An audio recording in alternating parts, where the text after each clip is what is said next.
Welcome to the Gooners podcast, season 6, episode 36. It's actually a double episode here, and because we're on limited time for part 1, I'm going to dive right into it. Owen, thanks for coming on a bit early.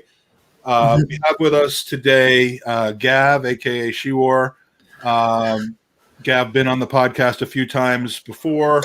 Obviously, we've heard him on the Burkamp Wonderland as well. We go back a little bit of a ways, but we wanted to bring you on, and I appreciate you coming on to kind of talk about something that's been lighting social media afire in the last couple of days. So first of all, Gav, welcome back to the pod. How you doing? How you doing? How you doing? Well, we'll find out. We'll see. Because look, this is where I kind of feel the need to set some ground rules here, and not just ground rules amongst the three of us, but with the chat and what we're trying to accomplish versus what we're not trying to accomplish. This conversation for the next half an hour or so is not about an online business. It's not about things that may have been said in the past about various topics. It's not about just the global, do you like Gav? Do you not like Gav? Do you like what his points of view are? Do you not? It's not about that. It's not politics. It's not anything other than, in my opinion, what we should be focusing on today, which is inclusivity versus exclusivity, gatekeeping, and some of the topics that have been discussed in the last few days, both brought up by you and brought up by others in response to you, that, frankly, with 240 characters or however many were allowed, can sometimes very quickly change arguments. So we want to give you a forum, if you'd like, to express your views on things, knowing full well that we and certainly people in the chat may challenge or disagree with those points of view. But, we're about having conversations, not just about, flame wars. So does that work for you, Gav? Yeah, no, mate. I mean, it's cool. I mean, Mike, I'm 49 years old, Mike. Do you know what I mean? I've been going Arsenal games since I was 13. I fell into blogging and fell into running an Arsenal website, and I fell into running a shop. And I'm not into all the abuse. I don't care if anybody likes my opinion or not. And with all due respect to Mike and Owen now, if you don't like what I say and we have a debate over it, as soon as the debate's over, me and Owen can go back to talking about what flavour vape we're having. Me and Mike can go back to having a chat about all sorts of rubbish that we've chatted about over the years. And that's it. It's just debate. The thing that, I guess, the only thing that upset me over the last couple of days was the fact that I got called a racist, I got called a xenophobic, I got called a nonce, which for those who are not familiar with what a nonce means, it means somebody who likes shagging children. And I got called all sorts, all for having an opinion. Never once did I belittle anybody for where they lived or for where they were born. It was all quite an amusing one. And if I can start at the beginning, if we go back to the weekend's game, the morning of the game and up until kickoff, I must have seen 6 people that I know or I know of, and many more who are friends of friends who took their young children to their first ever game at Arsenal. And it was a picture outside, a picture in the pub, a picture in their seat. And it was heartwarming. It was heartwarming to see, and like I say, 2 or 3 of these ones that I saw are close enough mates that I go drinking with every now and then. Do you know what I mean? Yeah. And then, no, I mean, we have friends who are doing the same thing. Tony Fain bring his daughter to games. Yeah. No, exactly. I mean, you, as somebody who's passionate about the next generation of Arsenal supporters, that's something I love to see. Anyway, in the evening, up pops Arsenal Twitter, they put the thing about first game at the Emirates, tick, and you've put it up there. Ha ha ha! I was expecting it to be a 6 or 7-year-old.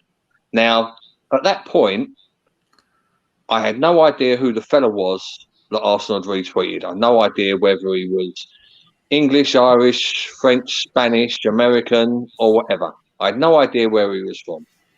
And then when I hit at it, and I thought, oh, hold on, he hosts a podcast and he writes a blog. I'm thinking, okay, fair enough. And then this fella from Texas just started laying into me. Now, obviously, by that point, I'd had a few beers. Sunday wasn't the greatest day for staying sober in my life due to the fact it was the anniversary of one of my best mates dying. So I'd had a few beers, and then Mr. Texas starts laying into me, and I kind of unleashed a little bit, to be fair. The comment that got the most to me about what he said was when he went, I can guarantee you I've seen more games than you in the last 20 years. And I'm like, okay.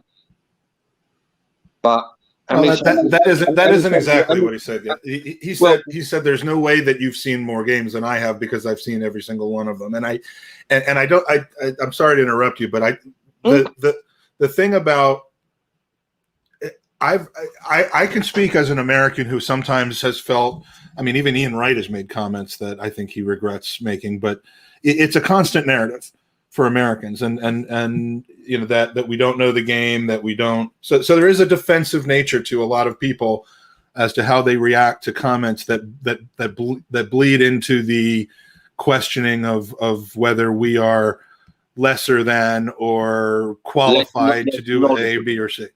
Yeah. Now, I have never seen, and if it exists, then so be it. I've never seen somebody who claims that the number of games that they've seen or the time that they wake up to see them gives them more credibility than other people who live closer to the stadium or who don't go to every games. I've only ever seen people defensively use that as a way of basically saying, you know, we do sacrifice, we do, because we love to and want to do this as well. So please don't, you know, denigrate us for being somewhat lesser than. And, you know, I've read through Jordan's tweets and, you know, look, Jordan and I have had conversations before that didn't always go smoothly. We're acquainted and I'd say in a very loose level, friendly. And sorry, who's Jordan? Jordan is the person you're referring to from Texas. That Texan Gooner who was and look, I mean, I think it's an example of basically the conversation on Twitter getting moved into, if you go to games or not, it makes you more or less of a fan. It makes you more or less qualified to run a blog or a podcast. And the issue that I have with it, the reason I temporarily jumped in and then work got very, very busy the last couple of days, is because I just don't like exclusivity. I don't see where that belongs. I completely get that, and I completely get how people can feel that I was saying, if you haven't been a game in your life, you shouldn't, you know, blah blah blah. They would get that impression because that's exactly what you said. Basically, the way I see people who write blogs and people who run blogs and people who run podcasts is they should really have some form of experience and actually go into games, and that's my personal opinion.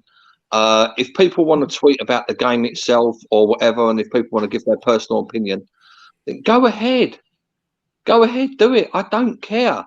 My only point really is, if you're putting yourself up to be some form of expert and want to run pods and blogs, then please have some experience in actually seeing live games.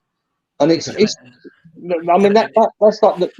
a thin line, but that's where I draw the line. Do you know what I mean? Because I think you're generalizing a bit too much in that sense. But because that's what I was just going to say. If it's all right if I jump in. Yeah.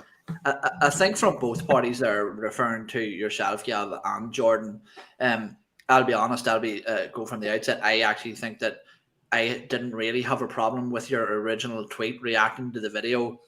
I saw it as just poking a bit of fun, having a bit of a laugh. My problem was some of the things that you said following that tweet in response to some people. Now, the problem is, and I think, and again, I'll say this just to be fair, I think the problem was assumption from both yourself and Jordan, the Texas Gooner, whatever you call him. I agree. I think that from Jordan's part, it was unreasonable for him to assume that you were targeting Americans specifically, because from what I'd seen prior in the conversation, you hadn't mentioned America or Americans prior to that conversation. And then I think the problem for me is when just listening to you talking there is you're saying there about a lot of people who experienced their first match that day, children and friends of your family and friends of friends and whoever it is. But what I would like to say is that for all we know, that dude there could have been an American. His dad could have been English, could have lived there. He could have been following the Arsenal his whole life. He might not have been in a financial situation to ever get over to a game. He's 21 years old. He's not 48. He's 21. But the thing is that his personal circumstances weren't apparent. So to make a judgment over his emotional reaction, and yes, look, I'll say this outright as well. I'm trying to be as honest as I can. I thought it was cheesy and corny, but look, each to their own. But I think to say that, and it's funny, I'm not sure whether you've seen my sort of tongue-in-cheek response to your tweet about not podcasting or writing blogs if you've never been to a home game. Mine was that you can't be an astrology expert if you've never been to space then. Astronomy. Astrology is like Pisces and all that shit. But anyway, you know what I'm saying. Anyway, you don't need to actually attend somewhere to be an expert in what takes place in that. If the podcast is about the experience of going to games, and if you're trying to podcast about what it's like to travel to Baku or to Burnley. Or to be at a home game when X, Y, or Z happened, then you probably don't have the credibility to speak to that specific experience. But I mean, look, that it obviously catches my eye when someone talks about what should or shouldn't be the case before you start podcasting or blogging. But even if I could throw this to you, Gal, right? So for me, what is it about fandom, the hierarchy of fandom that makes somebody climb that ladder? So say, for example, is a season ticket holder higher in that hierarchy of fandom more so than somebody from Ireland who travels over 4 times a year? Because I can guarantee you the 2 or 3 trips that I take over to watch games in a year, I spend a lot more than a season ticket on them 3 trips alone. So, is it a financial ladder? Is it a moral ladder of being there every week? What is it to you that means that you're a good fan over somebody who, let's say, is sitting on a couch in America? Yeah, see, I mean, this was heavily twisted straight away, and it does seem to be quite a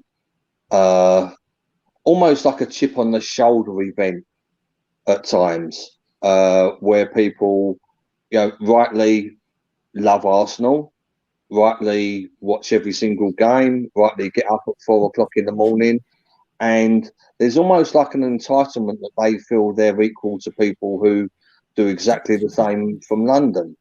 And equal? I know you just said equal, not better, right? Because entitlement would normally mean no. I mean, picture yourself as being better. I mean, there's almost like I say, the impression that I was getting over the last couple of days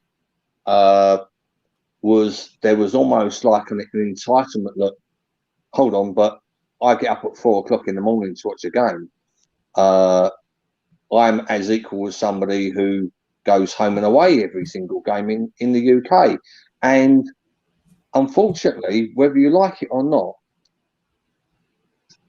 that's not an equality.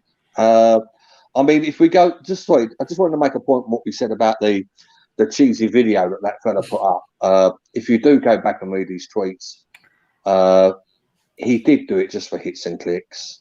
I mean, he was adding all sorts of massive football accounts, asking them to use his video, and asking if they did to make sure that they tagged him and tagged his blog and blah blah blah.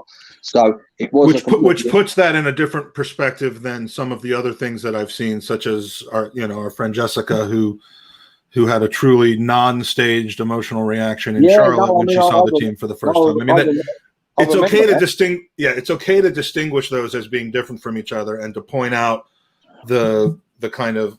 I think that's fair to say that you might take issue with that video and the fact that it was clearly done for attention versus organically. No, 100%. Putting that out there. Oh Jesus, mate! He was filming himself, and he had two other people filming him. They all had anti-wobble devices on their equipment. Do you know what I mean? They might as well have gone in there with a bloody Sky TV film crew. Do you know what I mean?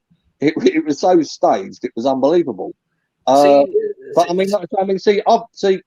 thing is, and I said this to Mike privately earlier, right? Is that over the years of doing what I do and doing social media, I've got to speak and got to see to people all over the world who go their local supporters clubs. I see pictures and films of the Sydney Supporters Club. I see the pictures and films of all the American supporters clubs when they get together. They do a picture before a game, etc., in the pub. And obviously the wonderful Gooner Gra, which I think is absolutely amazing, because football to me and football to the people that I know and I go with and I've grown up with is possibly from a different perspective than it is for anybody who's not actually born and doesn't actually go regularly or has never actually been regularly. And when you see people doing what we do all over the world, we like that. I like that. I like seeing the New York fan clubs getting, I know that I think there's 2 pubs in New York. I love seeing the pictures of their get-togethers and their videos getting together, because that's what we do. That's the spirit and that's the ethos of how I do football. Being with friends, being in the pub, having a laugh. And what about, Gav, those people that don't have that opportunity? Yeah. I mean, I was just going to say. I know, but Mike will probably know more people than me, maybe in the States and other places in the world, that don't have access to those fan groups that you've been mentioning, and simply podcasting can be somewhere where they can share that love for Arsenal and interact with other fans in the same situation. Do you not think that, if anything, the podcasting world has opened the door for more love for the club rather than sort of falsifying any kind of... No, like I say, I agree with you. The only thing I don't agree with, and like I say, this is just my personal opinion. It's not set in stone. I don't care if anybody agrees or disagrees with me or not. Is that, in my opinion, if you run... Well, then it kind of is set in stone. If you don't care what people think, we're not open to changing that. Like I say, it's not set in stone. You can either agree with me or you can disagree with me.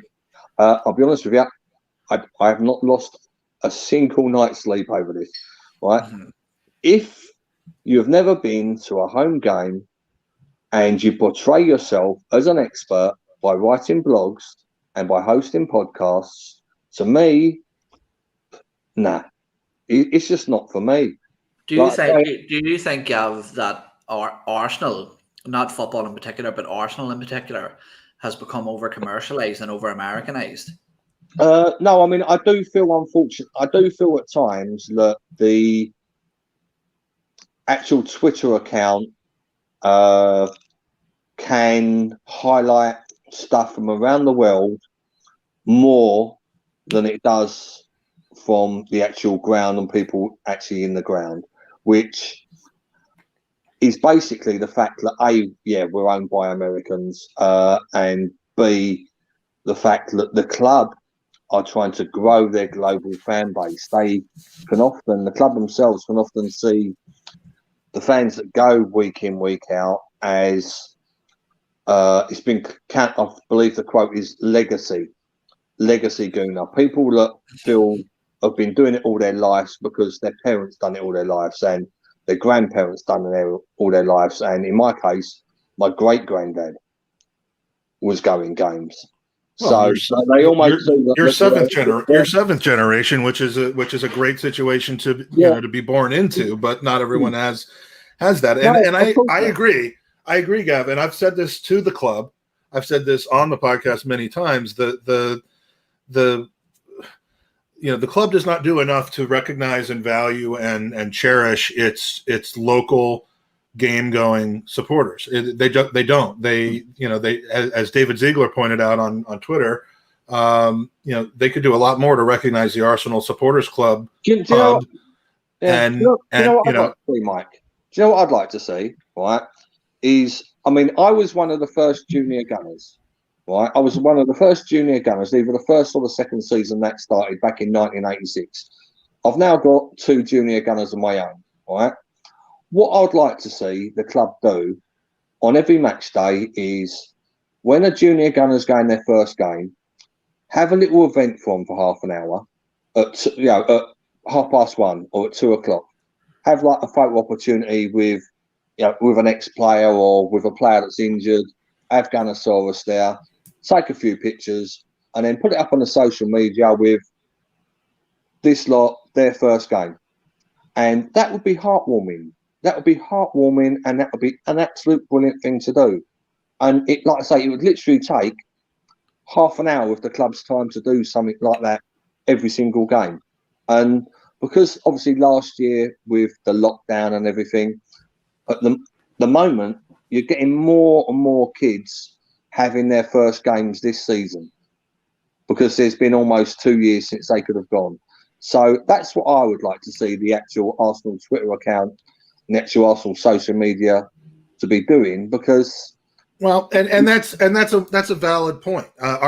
What Arsenal isn't doing to value the local fan, to bring new generations in, and instead, in lieu of which, they seem to be concentrating more on highlighting the foreign fan. I'm with you on that. I don't think it's something they need to switch and do something different. I think it's just something they need to recognize something more locally. But that isn't the root of this debate, though, because that's not the didn't I? That isn't something that that isn't something that the foreign fan is responsible for. And again, it's about gatekeeping. Now, you and I talked this morning about gatekeeping, and we don't have too much time left, but I see your comments made over the last 2 days as heavy gatekeeping. Gatekeeping to me is where a person says you shouldn't or can't do X until you've done or unless you've done Y. It's a pretty simple content to me. And gatekeeping to me, I agree. Gatekeeping to me is something that is really distasteful in, when it's being done where there's unlimited supply. And what I mean by unlimited supply is 5 billion people in the world could be Arsenal fans if they wanted to, and there's room for every single one of them. And there's not a limited supply. Can I just jump in there, because there's something I want to touch on just before as well. This will be my last point. Is I would like to know where the boundary lies for a foreign fan, because as somebody from across the water living in Northern Ireland, my dad, I'm a third, maybe fourth generation Arsenal fan, but my dad was an absolute diehard Arsenal fan. I don't think Gav's drawn the line at foreign. I think he's drawn the line at match going. No, but what I'm trying to explain here is, Owen, you live in the UK, mate. Yeah, but if so you're not foreign, are you? You're not foreign. For somebody who's living in London, you live in Northern Ireland. So I wouldn't call you a foreign fan, would I? No, but what I was going to say is, so my dad was an absolute diehard Gooner. We lost him in 2007 at the age of 45. Oh, Jesus. Unfortunately, obviously, growing up during the 80s and 90s, during the Troubles in Northern Ireland, there was very limited resources for work and stuff. And unfortunately, he only ever got to attend one Arsenal game. He was buried with an Arsenal jersey in his coffin. I mean, he was a diehard Gooner. That's where I get it from. But is he not as good? Is he not as good, or was he not as good? And I'm not saying I'm not trying to not push you in a hole here. No. I'm just trying to give a certain set of circumstances that maybe other people around the world are currently facing at the minute, that they can't go to an Arsenal. Let's say, for example, some guy sitting in a similar situation, no job, low economy, hit by the pandemic, always dreamed of going to an Arsenal game, but he has an Arsenal podcast, and now he's looking, thinking, well, Jesus, here's somebody with quite a high profile within the Arsenal Twitter world, has just ridiculed what I have been doing to try and sort of get involved in the Arsenal world. Do you sort of see where my point's coming from? Yeah, no, of course I do. I mean, firstly, one of my closest friends, called Davey, lives in Northern Ireland, and he comes over 3 or 4 times a year. I've met him. That's the most Northern Irish name I've ever heard in my life, Davey. Yeah, no, he's a lovely bloke. I've met him. I've met his wife when his wife come over with him, and we speak every single day, and that's how it is. I mean, I speak to a lot of people in Northern Ireland, in Ireland. I've got somebody who I think's a good mate. I certainly class him as a good mate, who lives in Italy. Obviously, via my shop, I speak to people in all over Europe. During the first lockdown, I run a little quiz on my Facebook page every Friday, and I got very, very friendly with a American fella, and we got him. Yeah, like I say, I just got to know him through the quiz, and we chat all the time. And my point, it isn't anything about where you're from, or how often you go, or how much I go compared to you. That was never the case. Obviously, the Texan fella wound me up with his bollocks about watching more games on TV, etc. I just thought that was just a crass comment. But with regards to everybody, you watch and you do your Arsenal how you do it. But please understand that for people like me and people like I know and people who are I consider much better supporters than me, we do it a little bit differently. And I was telling a story earlier today, I believe it was to you, Mike, when we was growing up as kids, and we had a lot of Liverpool supporters in our school, because I was growing up in the 80s in a London comprehensive school, and we had a lot of Liverpool supporters in there, and there was about a dozen of us in our year that used to go Arsenal. There's probably about 20, 30 West Ham, and probably about a dozen Tottenham. But it was Liverpool supporters running about, pretending they're top dogs all the time. And we was like, well, you don't go games.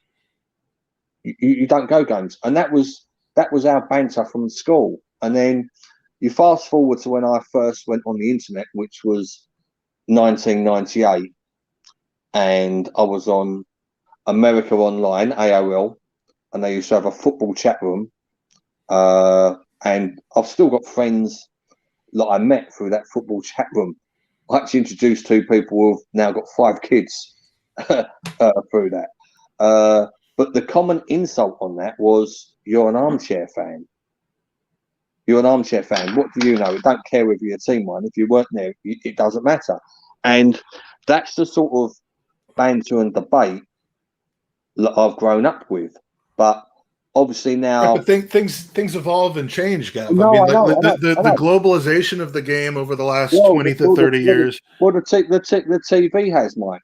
But all of it. But and I'm only interrupting you, not because I'm trying to be disrespectful, but because we really don't have a whole lot more time before we need to start the part 2 of this pod. But I'm hearing a lot, even when you saying that there are fans who are better than you because they go to more games, or that bothers me, because even though you're painting yourself as inferior in that situation, that doesn't resolve the issue that and I think we've seen some constant comments from supporters, new and old, from Arsenal players who have chimed in this chat, in the form of Kevin Campbell and many others, that if we're supposed to be a family, and I'm being a little bit woke and snowflakey and new age. I get that you and I have different backgrounds in that regard, but I just don't see the benefit in any way, shape, or form of creating a hierarchy, using the word better or worse. We're all Arsenal supporters. How we choose to consume the club has a lot to do with things that we can or can't control in some cases. Yeah, no, I agree. I agree with you. And I just think it's harmful to the club's community. And look, there's enough that Arsenal fans cannot agree on right now that has to do with the club. But the one thing that brings joy to my life, no matter how the club is playing, is the ability to just be part of a community. It's why I do the podcast. I'm probably in the minority when it comes to podcasters and bloggers, but I said on my very first 350 podcasts ago that if you ever were looking for any kind of expertise out of me, you were not going to get it. But that's something as well, and it's the last thing I'll touch on, and maybe something that you said that already. No, I know, but I always say the last time. But Gav, I came into this maybe about 2 years ago or so, started podcasting and stuff, and I had this sort of misconception of what American fans are. I watching movies and stuff, and you sort of see what these American soccer fans would be, and you have these assumptions. And the truth is anything but that. Drew Thompson, a friend I know, or a friend we have, I'm not sure if you're aware, he writes for Yama, as well as 101 Great Goals. That guy has forgot more tactically about football and Arsenal than I will ever know. We have one of our co-hosts in the chat, Jared Carver, who is one of the best people I've ever seen, an American guy, one of the best people I've ever seen at dissecting analytically Arsenal's performances. I mean, like the stuff that some of these guys know, and I think that something that I've noticed being at games sometimes is that people that go to games, I mean, the two guys that sit in front of the seats that I always sit in, they're just talking nonsense. They don't even watch the match the entire 90 minutes, and they're absolutely. That's part of it. I mean, to chirp in now, I mean, the fella that I think is probably one of the most tactically aware actually lives in America. He's a fella called Mike, and he writes for the Gunners Town blog. Yeah, Mike McDonald's. Yeah, no, he's at. I mean, I could talk to him all day long. The thing is it's again when I said earlier, it kind of goes back to a little bit of sort of attitude and upbringing, which some people get and some people don't get. But I mean, I've gone games and sat there drunk and not paid attention, and we're sitting there with me and my mates chatting and talking rubbish all game. And you watch the game for real the next day on the telly and stuff like that. It's just football to me, and Arsenal to me is never and will never just be watching the game. There's more to it. I mean, Owen, for yourself, the 3 or 4 times that you get over, I bet to probably speak it in your language, I bet you have one hell of a crack. I bet the crack is huge, mate. I bet you've got a hotel lined up in King's Cross. Right? I bet you're flat. How did it get? I mean, first of all, he had a podcast called Gooner Crack. Secondly, he has a hotel at King's Cross next month when I'm over to come visit and watch the game, so that Owen and I could meet together. I mean, look, I know. But I know how the Northern Irish and the Irish fans do Arsenal, and I know from meeting many in places like the 12 Pins, where I presume you're meeting, right? Are you meeting in the 12 Pins? I'm not gonna reveal that, right? Yeah, exactly. You're decide whether we want that publicized or not. But you're meeting in the 12 Pins, right? You'll probably go to the game afterwards. You might go and have a little wander down to the Woodbine, because there's a big Irish boss in the Woodbine at the moment. No, I'll probably end up doing Jaeger bombs and his Guinness is apparently superb. Do you know what I mean? I know how you do. I know how the Irish do games. I mean, do you know what I mean? I've been drinking with you. But here's the thing. So many people could turn around and tell Gav that he's stereotyping, but he's spot on with literally everything. That may be true. I'm looking forward to that, but I'm also I feel very fortunate that I'm in a position where I can do that. I can take the time from work. I can work from my Airbnb, whatever allows me to be able to do that. Your hotel in King's Cross. No, I usually this is embarrassing. I try to stay at an Airbnb in Highbury Square, but that's another that's just none of that matters, because all it is me following my dream and the way except you like everybody's entitled to do Arsenal the way they want to do it. The only thing and how this is all corkscrewed and all expired and how I got all the nasty abuse, and I was never abusive to anybody back. Do you know what I mean? I just blocked people who were being abusive towards me. It's simply because, in my personal opinion, if you do a blog or if you do a podcast about the Arsenal, my personal opinion is you should have at least been one game and not put up some attention-seeking, trying to sulk, pretending you're crying, filmed by 3 people video, which Arsenal picked up on, instead of picking up possibly, I mean, if I saw 8 people and 8 kids at their first game, there probably would have been 10 times that amount.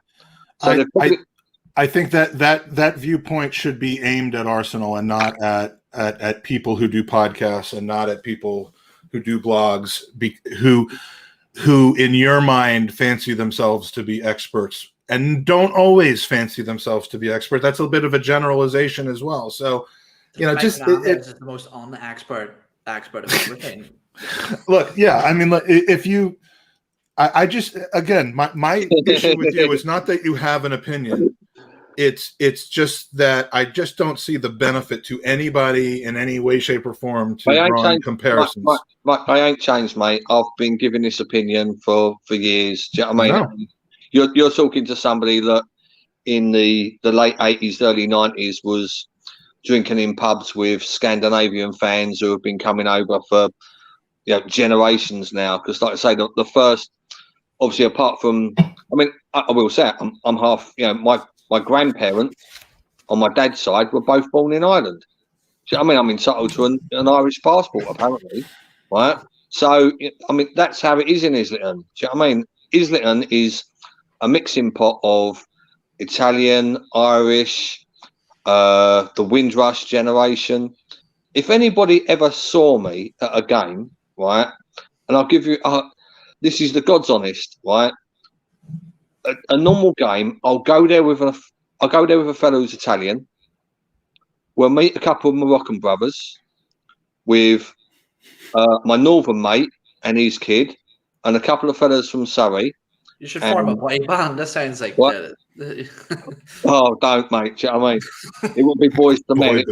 It'll be boys to old men now. We'll go in a pub. We'll probably bump into a couple of Greek lads we know, a couple of Turkish lads we know, definitely a few Jewish fellas we know, a couple of Asian lads that we know, and obviously quite a few West Indian boys that we know. Shout out to my mate Roderick. It's one big melting pot. And if anybody saw me and saw the people I drink with, and then accused me of being xenophobic or racist, I mean, it's almost like the ultimate insult, because Arsenal fans drove out the racists while the racists were getting a grip of clubs like Chelsea and West Ham and Millwall and Charlton. Arsenal fans were driving out the racists. They were driving out the Combat 18 and the National Front, and they never got a grip on Arsenal. So for anybody who's knows their Arsenal history and has been going Arsenal as long as and longer than I have, to be called a racist or a xenophobic is like, I mean, I had like my black mates and my Asian mates messaging me, laughing, calling me a racist and taking the mickey out of it because they know just how far off the truth it is. Do you know what I mean? That's a different conversation. That is, like I said at the beginning, that's not the conversation I want to have. It's context, though, Mike. It's context. And it's fair for you to say that, you know, that you have feelings about being accused of being those things. And you know, again, Twitter is a different land than when you get to know somebody personally, and it of course is rife of that kind, you know, of jumping to conclusions easily, whether you feel justified in it or not. And again, I won't comment on any of that either way. What I will say though is, and we're not going to resolve this issue. We're not going to come to a peace accord on the gatekeeping issue. It's even in your chat, Dimitri. Me, black or Asian friends. How can I be xenophobic or racist? I mean, come on. I mean, like I say, there's some people who really need to grow up and really need to sort of get a grip with their situation. The fact that if you've been going Arsenal since the 80s, it was drummed into you from the older lads on the trains and in the grounds and in the pubs. There's no need and there's no time for racists at Arsenal. And that's how it's always been. And I'm sorry if people don't actually think I'm lying or think I'm saying, oh, I've got black friends, I can't be racist, right? If you had been in my shoes, and if you had seen, and if you've been to the number of games I've been over this number of years, you would know that to be an absolute fact. That's even looking at the chat. Just I know I said it same last thing. Even looking at the chat, Gav, and I'll say this: we definitely 100% are at complete opposite ends of the spectrum on the debate of fan inclusion. But I have said before the podcast, and I will say it again, and trust me, I've went over all the tweets. Racist is a big word to throw about, and to just casually throw it at someone, and the implications that person can face as a consequences of that being thrown at them is massive. And for me, I think it's completely unjustified in this situation. It's huge, mate. I mean, you've got some person who lives 2,000 or 3,000 miles away who's putting tweets up on Twitter calling me a racist. I could go the next game and get somebody who's never spoken to me or never seen me before smack me in the face. Mm-hmm. Right? And I put this out, and again, I'll extend this to everybody who follows this podcast. If you find one racist tweet, truly racist tweet I've ever typed, I'll donate 100 quid to charity. And I put that out the other day. Nobody has. Let's leave that on Twitter. And in fact, we have to transition, Gav. We can and will probably have an occasion to discuss this again. You, as with virtually anybody in the Arsenal world, are welcome back onto the podcast to have a discussion. We don't shy away from discussions. Lord knows I've had people on the podcast who I don't like or agree with, and it's just my belief that talking about things is healthier than just sending bombs across the chasm, virtually or physically. What game are you over for, by the way, Mike? I'm sorry? What game are you over for, by the way? Oh, I'll be over in October, but I'll talk to you offline about that because we really got to let Dan in, but again, Gav, I appreciate you coming on. No, I think we have some fundamental disagreements. I don't know that any of them got solved. They come from deep-rooted experiences and different perspectives, and I think it's part of the evolution of the game. Like I say, I don't think there's ever going to be a point where there's going to be 100% agreement with match-going fans and non-match-going fans. I don't think there's ever going to be a complete agreement across the board. And like I say, I shouldn't be.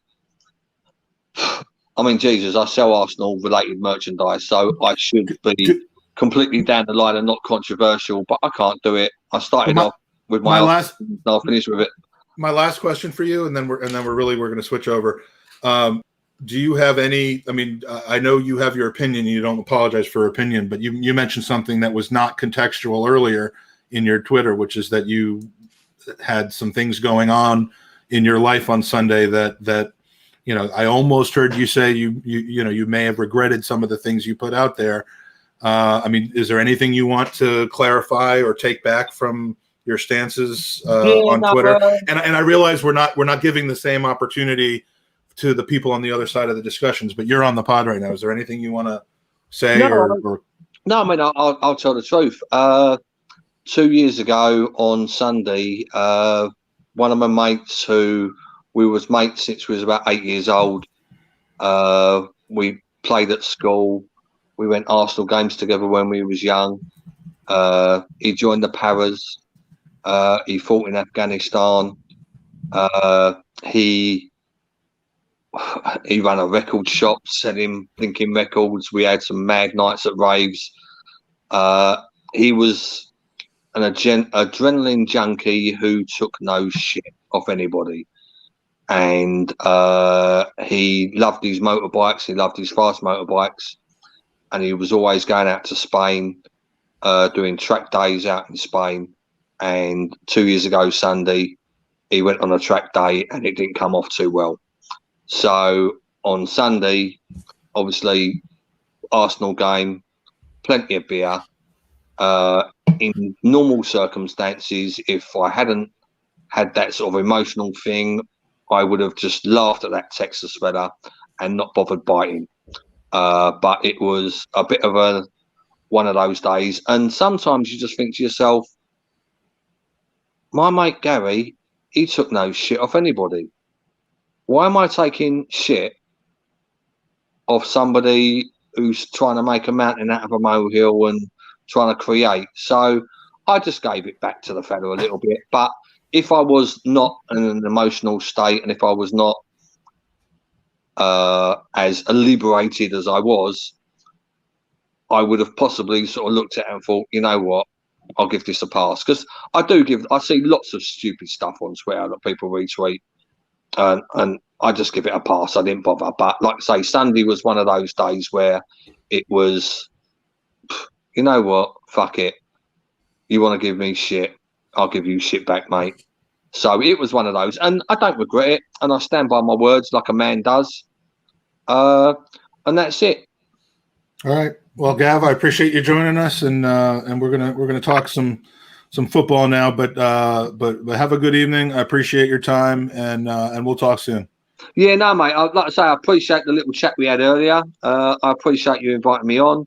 I don't care whether I've changed anybody's minds about me, if I'm being completely fucking honest. Oh, no, I think we know that, but at least providing some extra context around it, and no, exactly. That like, isn't limited.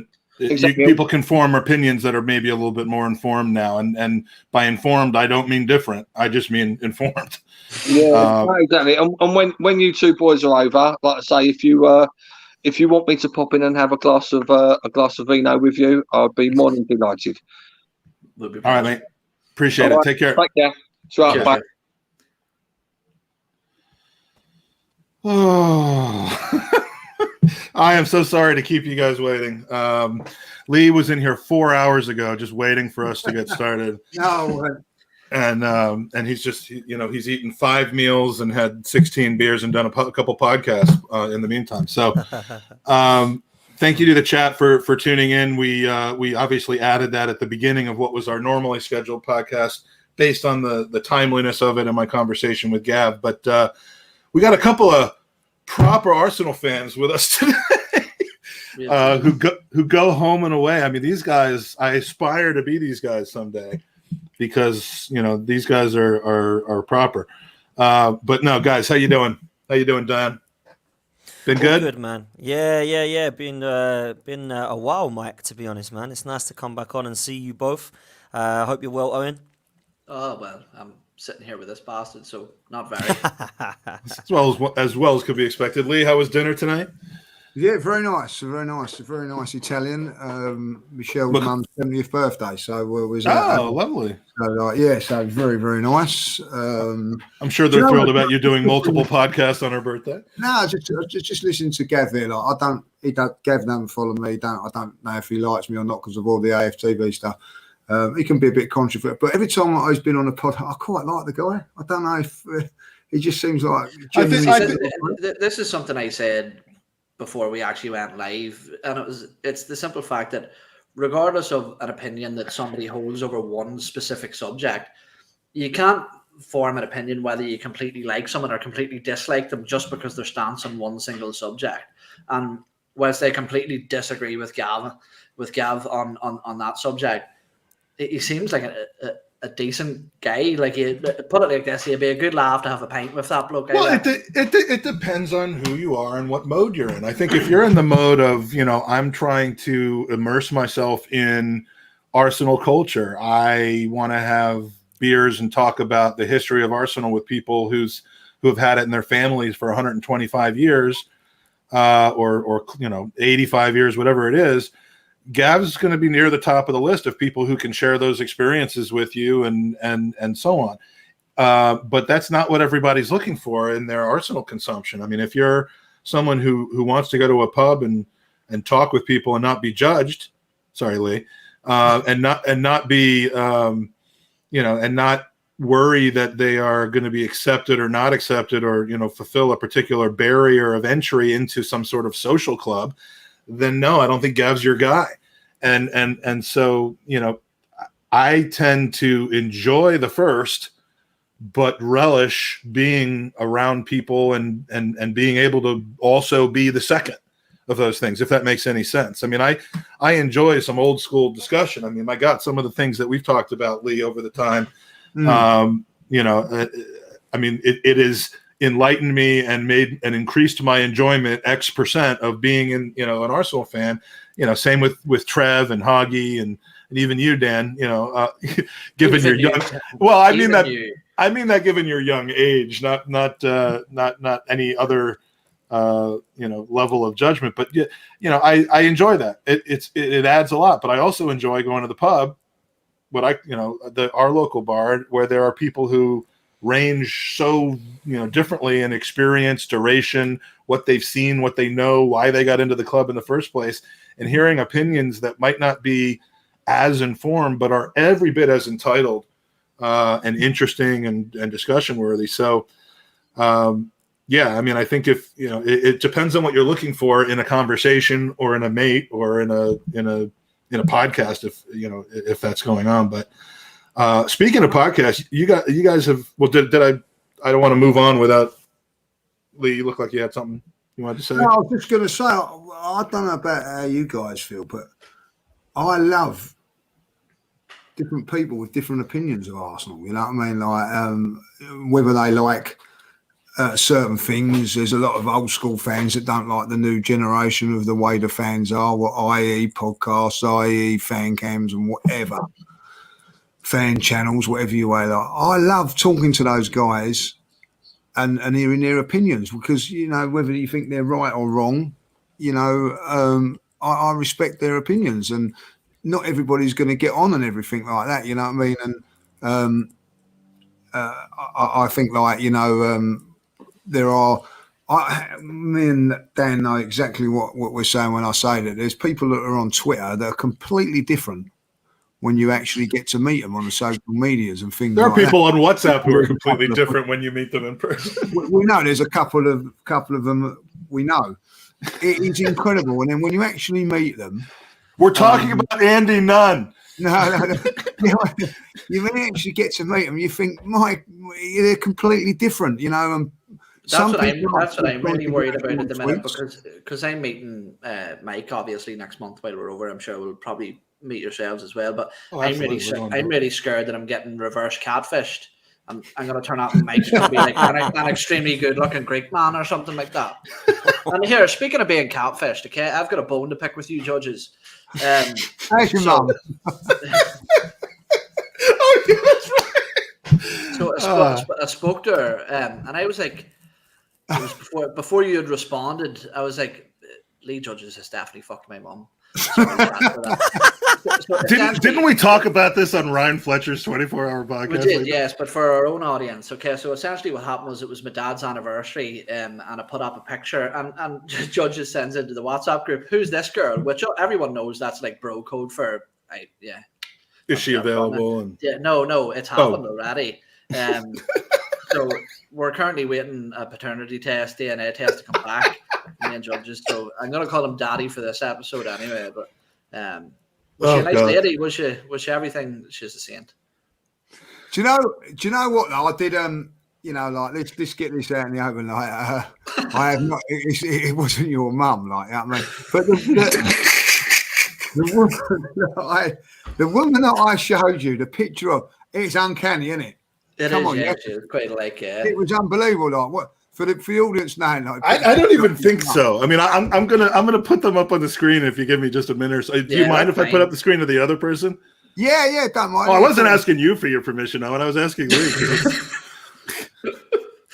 But I genuinely thought it was her, and I thought, oh my God.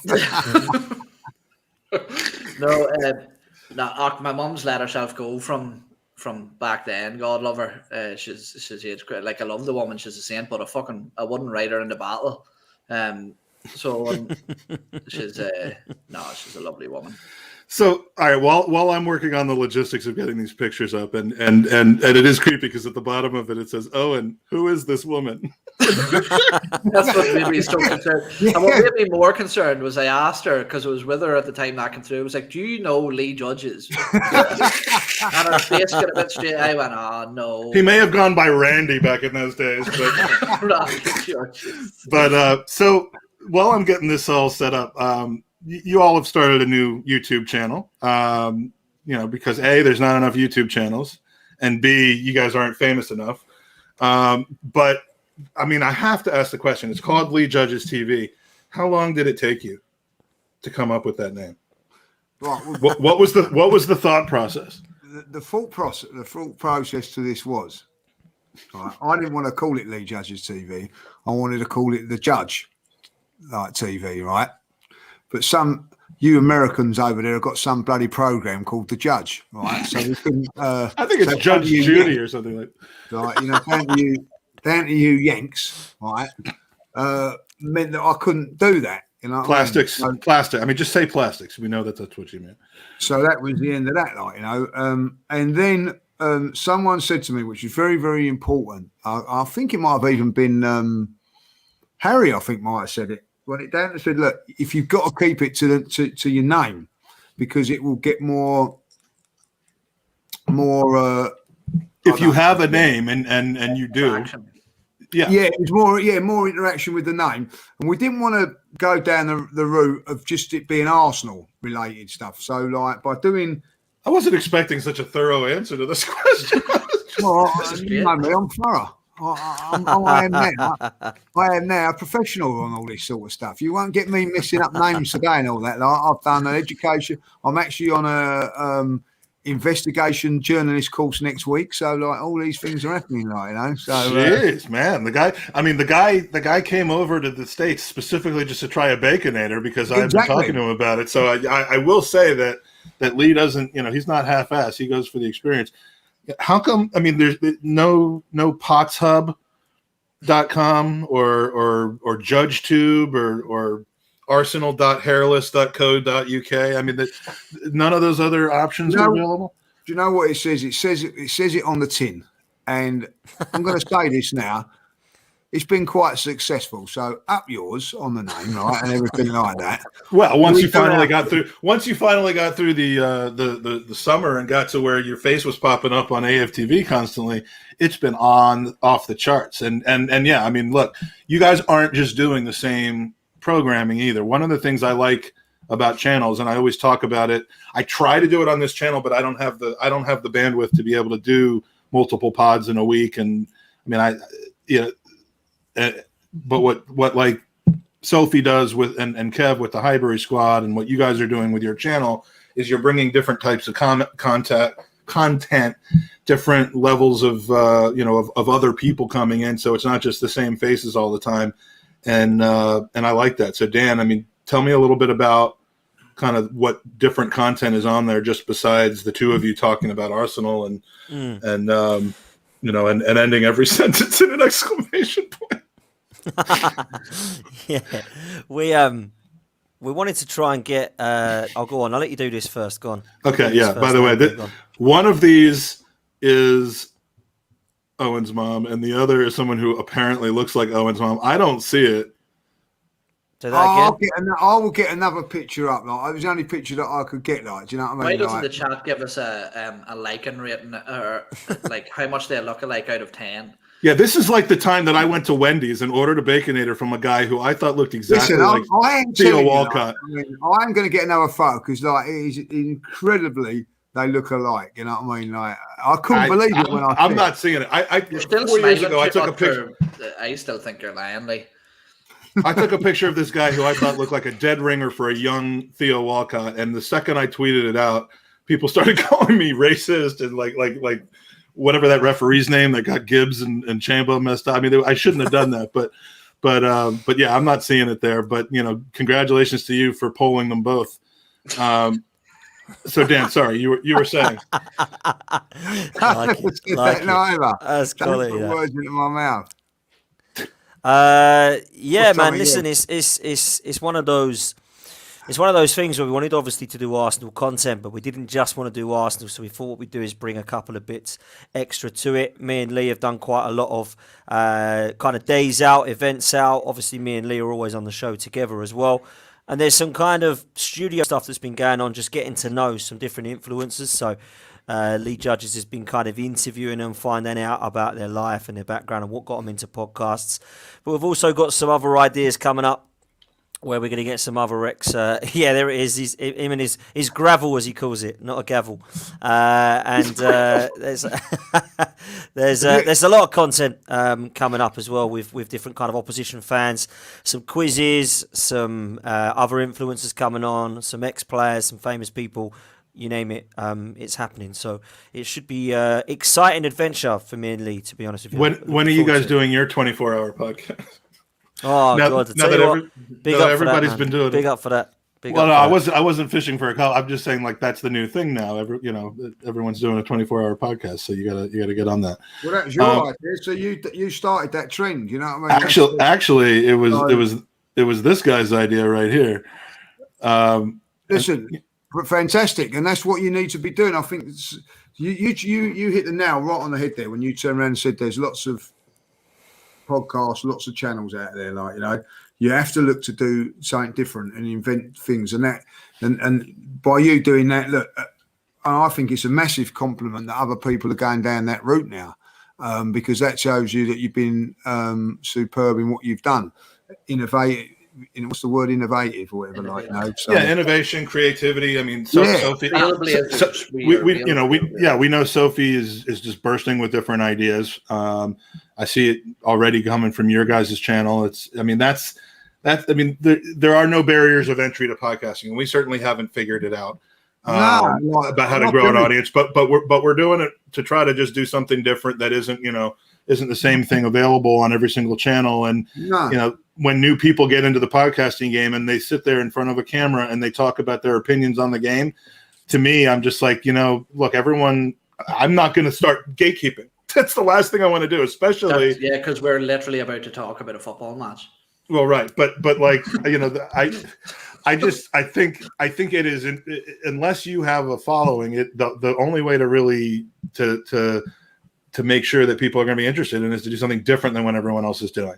That doesn't mean you have to do that. It doesn't mean you shouldn't do it if you're not doing that. Everybody will, and the market forces of supply and demand will take over from there. But anyway, as I almost slip into gatekeeping in a show where I was railing against gatekeeping, I think we'll move on. We'll move on to Arsenal and Norwich, and and feel free chat if you know of anyone else that Lee Judges has banged. Please bring it up. And listen, that is out of order, and we'll stop the show. We'll stop the show. And there's children scattered all over the world, just like bald Arsenal loving look, children. Man, I had to extract my daughter from his grip. I was a year and a half ago. I was extremely unconvinced. She's 20. She's 20. She's not. I was unconvinced until I seen the memes of him getting angry, and I was like, "That's where I get my fucking temper from." That guy. Owen all of a sudden wanted to kick DT's ass. And being taken the mickey out of again, like, you know what I mean, after failing never to do it again, like, you know what I mean. You said, we'll be respectful. And you're at me again, like, No, we would never do such a thing. So we want to hear, and we got about 20-25 minutes to talk about rampant Arsenal on Saturday. The Arsenal of old, the dominant, taking every chance is Arsenal that finally is back, and the process is done. We're there, right? Oh, right, Owen. I mean, oh yeah, 100%. That's my take. We're staying up, according to Michael Pepe. No, but in all seriousness, look, we're breaking this down quite late after the game. We should almost maybe be doing a preview for the weekend. But Dan, initial reactions to that performance, even now I'm still seeing the fan base divided, believe it or not. You know, some people are falling into the category of it was just good for Arsenal to finally get a win on the board and get those nerves sort of shaken out a bit, and then others saying that performance just wasn't up to scratch against a very underwhelming Norwich team. Which sort of camp do you fall into? I think you can be in a bit of both, to be honest, Owen. I mean, and listen, I was in the camp of I just wanted to win that game. Everybody knows my stance on the management. I don't think it's good enough, but it doesn't mean I want Arsenal to lose so that you get sacked, because that to me is an absolute disgrace that those fans actually exist. And they do, trust me. Yeah. So I wanted us to win. We did win, and I was happy with the win. One thing that I can take as a positive is we actually saw the new players that we signed, because I had this real bad feeling that they'd all be on the bench and we'd see glimpses of them, but actually to start them was a massive statement for me. For me, starting Ramsdale is probably the biggest positive that I've seen this manager do as a statement, because that to me says Leno doesn't want to sign. He's out of here at some point. This guy's our man. We spent £24 million on him, and he did his job. He wasn't an outstanding performance, but it's okay for a first Premier League game in an Arsenal shirt. I didn't think he did much wrong. I can say the same for Ben White and Gabriel. But we have to remember, don't we, that it's only Norwich City, and we have to remember that some of these players that actually gave a performance, I remember raving over Dani Ceballos when he played against Burnley in his first game, and look what happened to him. And there's been other examples of that as well. So we do have to, reserve some judgment. For me, though, Tomiyasu was really lively when he came on. I was really impressed with what I saw from him. And me and Lee disagree on this most weeks, but I'm a Nicolas Pepe fan. And I know that he gets a lot of stick and his touch was awful at times, but he is our most threatening player.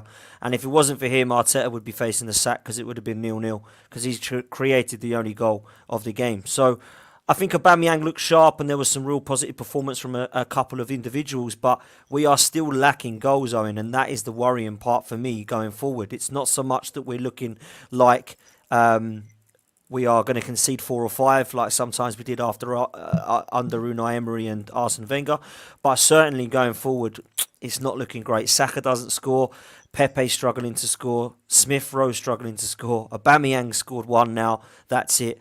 We haven't seen enough of Martinelli, Lacazette or Aubameyang to see that they're going to be scoring or providing any goals. But the one big positive for me is Thomas Partey, and if we can keep Thomas Partey fit, I think we will be in a better position than we are currently, because I think we need him badly to start playing. Do you think, Lee, that the lack of goal scoring capability and the fact that at most we're maybe looking to nick a 1-0 win or 2-1 is down more to the midfield or to the attack? Because I mean, we haven't really had a midfield. It just seems that there's no continuity between the back and the front, and that can obviously lead to struggles putting the ball in the net if no matter who your front 3 or 4 or 5 are. Yeah, listen, I think that the trouble we've got at the moment, if you're a forward, the manager's too cautious. And I think that even against Norwich, it was a cautious lineup. When you look at it, defensively, 2 midfield players in there, along with a back 4. So that's 6 defensive players against Norwich that are coming to park the bus. Now, after 60 minutes, credit to him, he changed it and put on Smith Rowe. And I think that and Partey and Smith Rowe, I think Partey gets a lot of credit for that, but the actual runs that Smith Rowe was making created, and I think that what he's got to do, particularly at home, is try and find a way of getting more attacking players into the team. To give it, I think with Pepe got really dangerous in that last 20 minutes, because 25 minutes, because, there's a bit more space for him, because defenders are not having to concentrate on him too much when you've got Smith Rowe taking runners and things like that and making runs in to create space. But the fact of the matter is, I'm not really I am criticising Pepe, but I'm not, because, I don't think it's his fault. I think he's being stifled. I really do. I think that, look at all of the forwards. Don't matter who that you put in there, whether it be Saka, Smith Rowe, Pepe, Aubameyang struggled in this system. Lacazette struggled in the system. Martinelli struggled in this system. Name one attacking player that under Mikel Arteta has flourished. None of them. No, you can't. They've all been per. And, they've all been per. But so that tells me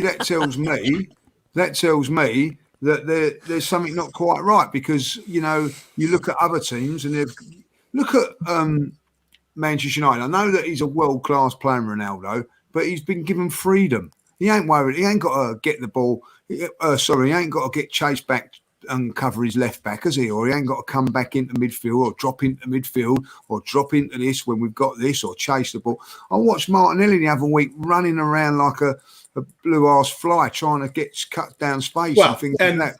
And that, for some time, and probably as long as he's there, Manchester United's focus will be on getting the ball in attacking areas to Ronaldo. That will never be the case with Martinelli, just based on his pedigree. They're not the strategy right now for United, and sometimes it'll work, and sometimes, as we saw yesterday, it might not. Is about one person now. You look at that. You can never look at Man United yesterday, and there's a little bit in that he went cautious in the game. You know what I mean? Like, it sets out very, very positive and then changes his way to caution. Mikel Arteta sets up very, very cautious. I think that when I look at Mikel Arteta, I think that as a manager, looking at him and the way he coaches and all that, he's more worried about losing the game than winning the game. That's my opinion. I think that he worries about, let's not lose this game, rather than go out there and win it. Now, the game, I felt on Saturday, the fans were fantastic. I've got to say that. They're absolutely fantastic. But they were just starting to turn, just starting to get a little bit frustrated when he made those substitutions, and it changed. And then it was free-flowing and attacking. And do you know what? I'm going to say that last 20 minutes was entertaining. For the first time I watched an Arsenal game, it was a little bit end-to-end. We was making and creating a few chances. And in the last 20 minutes, we could have actually won it by more. But ultimately, you look at the first half and it's, well, hold on a minute here. We're at home against Norwich. This is what I look at, and this is what worries me about Mikel Arteta and his cronies that he's got along the line. It ain't rocket science that Norwich were going to come there for a point, right? Let's get that out there for that. Well, when your goalkeeper after 15 minutes is wasting time, that tells you something. That tells me a lot. You know what I mean? Like, after 15 minutes, he's wasting time on goal kicks and that, what they're coming for. Do you have to wait 60 minutes to make those substitutions? Why not do them at half time? Be bold, be brave, be inventive, be attack-minded. Well, Arsenal play like a boxer who probably knows that they're the better boxer, but they don't want to get hit with a haymaker in round one, exactly, and go down. So there's a little it's like a boxer who who likes to do construction. Exactly. but it's a little rope-a-dope. It's a little like, a lot of blocking, a lot of boring, and sometimes if you're the better team with the better firepower, you have to try to put them away early. And Arsenal will not try to put anyone away early, even when we ought to be able to do that. And the times that, I guess, maybe the reason for that is because how many times have we seen us, and I think this happened against Brentford maybe, or even against Chelsea, where we do kind of have the bit between our teeth a little early on and then get absolutely sucker punched. So there's a little bit of worry about that. And when we're playing Norwich and when we're playing Burnley and when we're playing teams that we should be looking at as flat track teams, sometimes going for the knockout early is what's best for confidence, even if it doesn't work out. But when you have that on your back of those bad results, it's very easy to get swept into that sort of pragmatic approach. And I do think Mikel Arteta is a pragmatic manager. But what I'm going to try and do here is produce a miracle and get Dan Potts to give Mikel Arteta a compliment. Right, because we know Dan's stance on the manager, and I align with Dan. But Dan, we're talking about the negatives after a win, and I want to go to maybe something that I saw was quite a brave and positive decision. You mentioned there, sorry, Lee, Aaron Ramsdale. Well, Stonewall Thunder. No, but that's what you get for sleeping with my mum. It's fine. I'm sure there's someone that just tuned in about 45 seconds ago. I know everyone thinks that Lee's an absolute baller, but it was good. No, the willingness to hold back Thomas Partey, Dan, was something that I was quite impressed with, because everybody was saying this is a must-win game. Mikel Arteta, I think, by his demeanour, was obviously feeling the pressure, not only to remove Thomas Partey and not throw him straight in a must-win game, but to hand that responsibility to Ainsley Maitland-Niles, who has been crying out for a run out in that position. Do you think that was sort of quite admirable from Mikel Arteta? And what did you make of maybe Ainsley Maitland-Niles' performance while he was standing in there? So I think when I saw the team lineup, it wasn't just Ramsdale that was the big shock. It was also not seeing Thomas Partey. I think with Ainsley Maitland-Niles coming into the mix after what had happened towards the end of the transfer window, I really thought that was going to be a situation where we would potentially have an unsettled or unhappy player being rotten in the reserves. But actually to be giving him that chance proves that he actually does have a place in this squad, whether it be a backup right back, first team right back, wing back, or a defensive midfield or centre midfield. And I liked what I saw from him because he's one of these players that gives 110% no matter where he plays. And that's what I like about him. I think he's been mismanaged, and I think the manager's mismanaged quite a few players, if I'm honest with you. But to be fair, we saw him come into the team. The manager's given him that chance in that game, and he played very well. A lot of people said they didn't think he had a great game. I don't really know why. I thought him and Lokonga both looked athletic in midfield, and for me, I much prefer it than Granit Xhaka because I know Xhaka and Partey are going to be there against Spurs, but I do not prefer. I do prefer to see Lokonga in that midfield. I think he's been our best player this season, in my opinion, in the games that I've seen. And I don't believe that he deserves to be dropped for that. So I am going to give Arteta credit for putting Ramsdale and Ainsley Maitland-Niles into that side. But I am not seeing Owen enough to convince me that we have got a playing style that we're moving forward. And Lee made a great point bringing up Manchester United. Do you think Ole Gunnar Solskjaer and Arteta being replaced, you'd see Arsenal and Manchester United do that? Because Manchester United should be doing, in my opinion, a 4-0 against Young Boys, and Arsenal should be doing a 3 or 4-0 against Norwich, and we're not seeing it because I don't believe that the managers are good enough. And it's nothing against the managers. The managers will both be managers other than Manchester United and Arsenal. Ole Gunnar Solskjaer will get another job. Mikel Arteta will definitely get another job because Mikel Arteta is only going to get better because of his age. So it's not like, we never want to see these managers doing well at other clubs. I just don't want to see them at Arsenal. And I know, speaking to the majority of Manchester United fans, as much as they love Ole Gunnar Solskjaer because of what he did at the club, they don't really want him there. They would take both clubs would take Antonio Conte now if you offered him to them. And trust me, they would do that up the table. I don't know that you can really credit Ole with the we're on a first name basis. Ole, I mean, with how Manchester United has done. I mean, like whoever, and I think did Woodward leave around the whole Super League thing? But the player additions that they've made, which I mean, it's not like they're playing Moneyball or anything. It's not like they're being shrewd. They just went and bought Bruno Fernandes. That was a good addition. Ronaldo was an obvious addition at the price that he was going to be. Varane, all those things that they've done should make the team better than they were before they had those players, and it has. I don't think that's really also, down Mike, to him suddenly being a great coach. And you make a good point because you say I don't think we should be saying that it's down to Ollie for what he's done. What has he done? I don't know anything. So I don't know that he's any better of a coach now than he was when they were almost about to sack him when they were in 8th or 9th or 10th or whatever we are now. I totally agree. And I think that when you look at what Tuchel's done with Chelsea with the same team pretty much, I know he's bought a couple of players now, but at the time he went and won in the Champions League, got them cemented into the top 4, and I thought they were going to win the FA Cup as well. And you look at that, you think... I thought it was your mum at the door, sorry. Excellent. You look at what he's done. I would have expected maybe a few more minutes that you'd be gone, but knowing you, it won't hurt like. She's a good woman. I like that.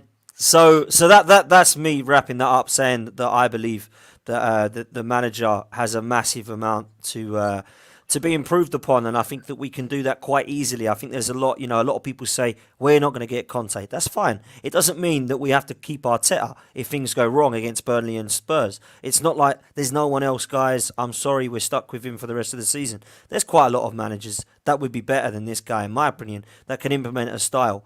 And I don't really see, if I'm honest with you, so I ask you a question, I don't see many managers worse in this league than Mikel Arteta. And this is Arsenal we're talking about, not Watford or Huddersfield I just don't know how you put that on a level playing field to be able to judge that. There, that tweet and that statement that came out where he was ranked 19th out of 20. What that was not a judgment of how good of a manager they were. They were about it had to do, I forget what the actual voting was, but whether you wanted to keep him or not.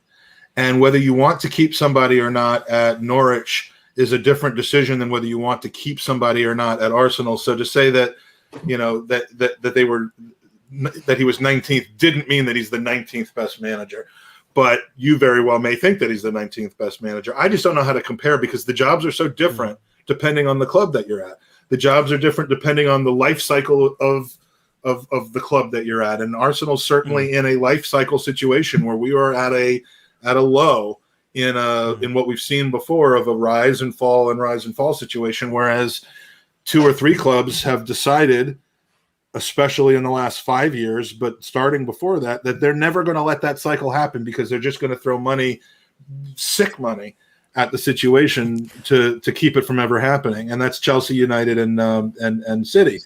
Liverpool may be more subject to those cycles, and we've seen it after with Dalglish and Brendan Rodgers and the downs, and then finally making some sales and the cycle coming back up, and we almost now may start to see it heading back down again at Liverpool. It's it's cyclical for any team that is running a club like we do, and so again, I don't think you could really judge coaches based on that. You get 3 types of fans, Mike, don't you? You get the ones that are the over-ambitious that want Conte or Simeone. That's all they're going to go for. They want to be back at the top. They're living in the 90s and the 2000s, and that's not overly ambitious. That is overly entitled, in my opinion. There's a difference because ambition from a fan has, and this is something that you and I may disagree on a little bit, and I think we've even talked about it. I think the use of the word ambition, and I'm starting to kind of go back into the Gav thing of what fans talk about. The use of the word ambition, I have no control over what the club does. So whether I'm ambitious or not, whether I want us to spend, I would love for us to spend $1 billion on all the best players, get the manager with the best thing, but I'm not upset that we're not doing that. Because there's a reality involved, and it doesn't. To call people ambitious, I didn't mean to jump on you for this, but no, you're fine, and I agree. The converse is that if you don't want those things, or if you don't think those things are realistic, that you're somehow unambitious or settling, and that's you've accepted mediocrity. Yeah, exactly. Yeah. That's the thing that, and I've said that before to fans, because there are a lot of opinions that have been brought up about how happy they are with the way we are and how they've accepted what's happening at the club. I think you've got 3 sets of fans. You've got the no ones one's happy with where we are. No one is happy where we were. Well, you'd be surprised, Mike. You've got the next set of fans who have accepted, if we use that word, that we're in a mess and we're always going to be in a mess and we can't do better than Arteta.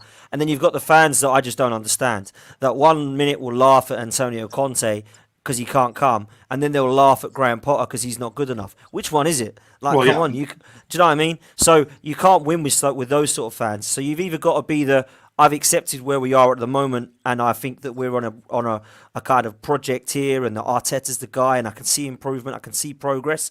That's fine if you are that. I mean, I don't know what games you're watching, but that's your opinion. For me, I'm kind of, no, I've seen enough. I've seen 20 months that I need a change now, because I can see another 9th or 10th place currently the way I'm looking at football. So I don't want another 9th or 10th place. I'd like to try and progress into Europe because I believe that this team is good enough to be into the top 6. That's just the way I see it on paper.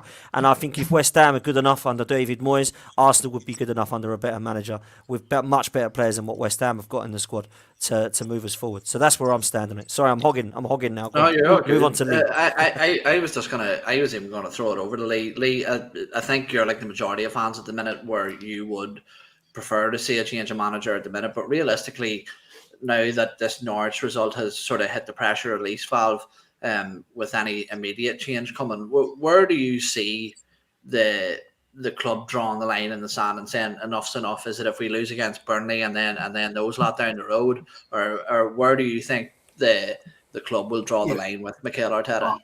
I've had a lot of thought about things and all that. Do you know what? And people have not convinced me, but I've had, conversation. I get the result against Norwich. I get that it's got to be a little bit cautious. I get that, it was all about getting the 3 points. So I take that on board. He's had another week full of training, another week full of getting the players into the system, what he works for and all that. So what I want to see now is improvement against Burnley and then against Spurs, 3 or 4 games. I'm sorry, but if he doesn't beat Burnley and doesn't beat Spurs, for me, that's it. You know what I mean? Well, I'm not even ready to contemplate that as a possibility, but yeah, I mean, my line with Arteta, and the reason that I think I have a longer leash than many people, including the 3 of you, is simple. Well, it's a couple things. It's mental protectionism of my own sanity. I just don't want to. I want things to be better. I'm thinking more about what I want to have happen than what I think might happen. The other is the constant evaluation that there are circumstances, not all of which are down to Arteta. And again, this could be seen as me making excuses, but I lost it after our game against Manchester City. I said it's time to go, and I still think it probably is. Yeah. Because of the fact that it was 5-0, not because of anything, but just the lack of absolute pride in putting the shirt on that I saw from that team that day. 2 things saved him that day. Two things saved. 3 things have saved him: Chelsea, Man City, and no players. Well, and if you are firm in your belief, and you're entitled to be that, so that's what I think that the board have done. He's now got his players in. What I will say with him, and this is where I'm coming from now, he has his back 4 that he wants playing now. Right? That's his back 4. So I hope it's his back 5. I hope that includes Ramsdale. Whether it be his back 5 or not. I mean Ramsdale. I'm saying I hope that's his back 5. Whether it be Leno or Ramsdale, I've not seen enough of Ramsdale to say he's better than Leno or worse. So we'll go with that. If that's the way he's going to go with it, that tells me then you don't need to shore it up against teams like Norwich. Seems like Norwich with extra defenders in midfield. You don't need to do it. Maitland-Niles is a defensive midfield player. I don't think you need to do that. You know what I mean? Like when you've also got like Lokonga in there, and you've also got Partey to come back in there. Like you only need one of them, because you know why? You've got your reliable back 4 to steal it up. But it's the first time that 4 has ever played together, though. That's right. I can understand. He could turn around and say to the ball and say things like, well, I've had to put extra defenders in there because I haven't got the right defenders. That excuse now is gone. So now he's got to make sure that he defends. He's got that defensive up properly, and then he can go on and get results. Now, I don't care, and I don't care if Arsenal win 1-0 against Burnley, because do you know what? I love them to win 3 or 4-0, but good teams go away from it. It's not an easy place to go. Let's get this right. You know what I mean? Like I tell you this now, it will. Even the top teams will win 1-2-0. Like get another clean sheet, get a result, and then you've got another little brick in the foundation, and then go against Spurs. But how I see it, and this is what I see with Mikel Arteta, if you've got games in a league, forget about you've basically saying, we ain't going to beat Chelsea and we're not going to beat Man City, right? That's what everybody's sort of saying, because they're the top team. So, okay. The next games are Norwich, Burnley, Tottenham, Brighton, Aston Villa and Crystal Palace. So what you're saying now, you can't win those games on top of the games of the big games. That's my problem. We will win those games because I'll be there, and we don't lose games when I'm in town. So this is what I'm saying. Not home games. He's got to go and win these 5 games. And if not win those 5 games, he's got to win 4 out of those 5 games, and draw the other one. I want to see an unbeaten run there of 5-6 games. I want to see if you're capable of doing that without Europe, because you've got training every week. So the players are going to be nicely rested and not fatigued and all that. You've got the League Cup game against Wimbledon, where Kevin Campbell's done us a right big favour by giving us that team, because we can now just rest a few players in between that and play a few of the squad players, so to get. I love that we're crediting Kevin for that. I am. Like, you know what I mean? Like, that was awesome. Absolutely surreal. That day when I'm texting him before as that's going on, don't you mess this up, Campbell? Don't you mess this up, right? You know what I mean? And like, you know, then he's going back. Is that one? Was you happy with that one? I said that do, like, you know what I mean? It's surreal, but that's another thing. So from me now, get those results, get them done, and then we can see where you are. Now, if it's no good luck winning 1-0 against Norwich and then going to Burnley and losing, then drawing and losing to Spurs. For me, I want to see something over these next 4 or 5 games that are going to say to me yes or no.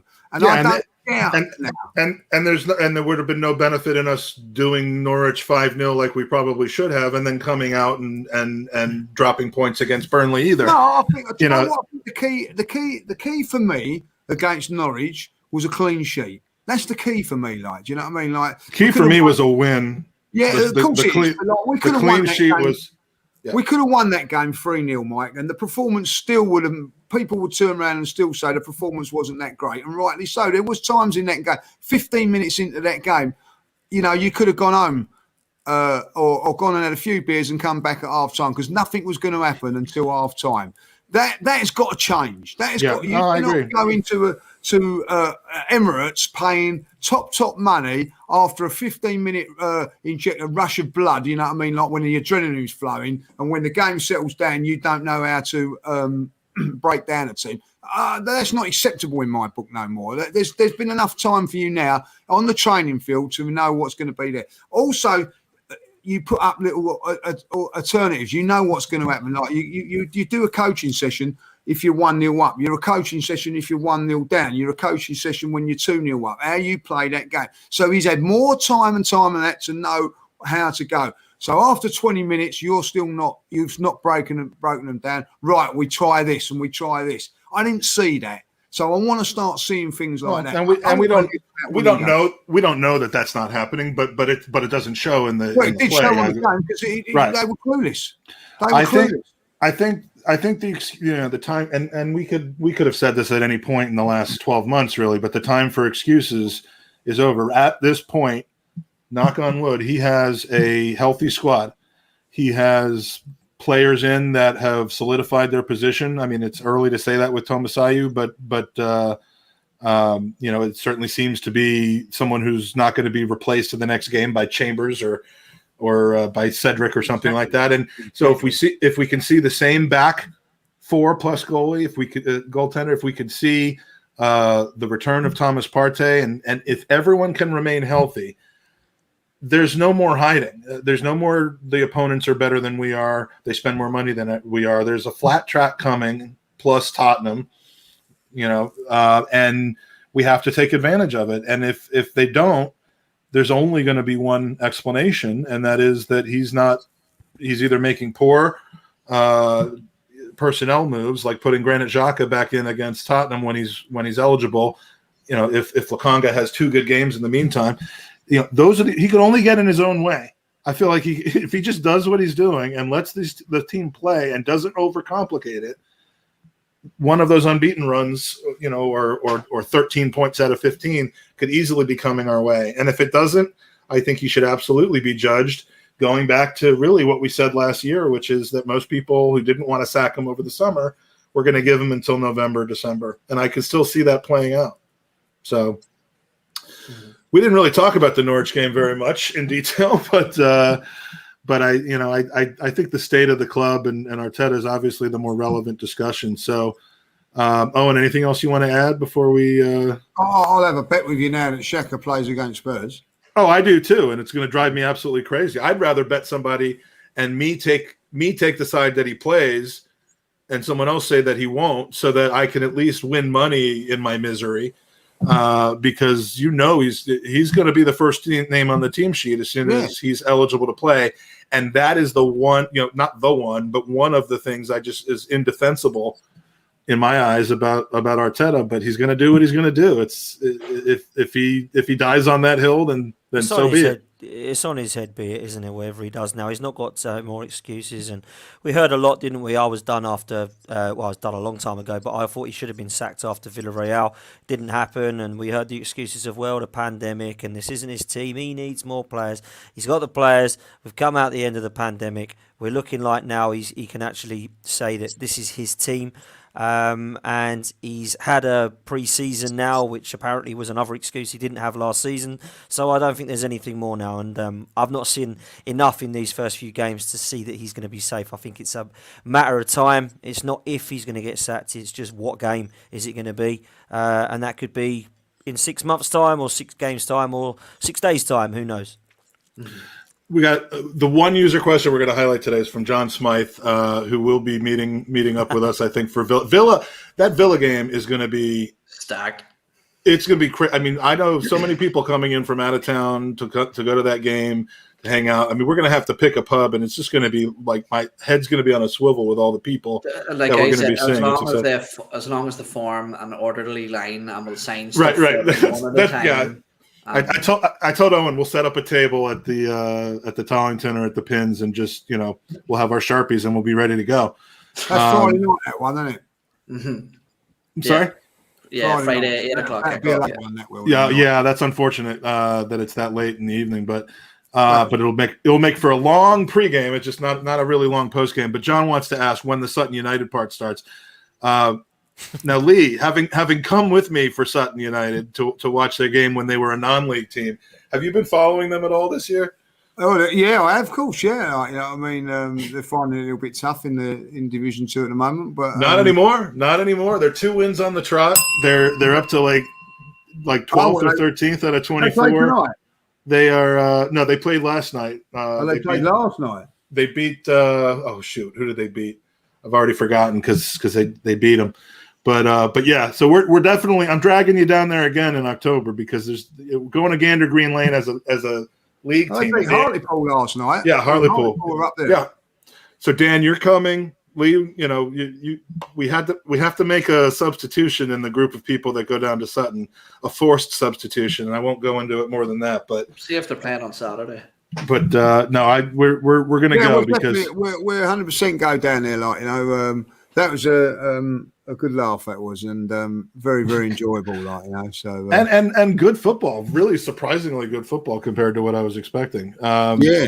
But we're going to have some bloggers on from Sutton United because I really have adopted them kind of as my favorite non-Arsenal team. I just hope that they're not higher up in the football pyramid than we are in about 3 or 4 years. That could certainly be the case.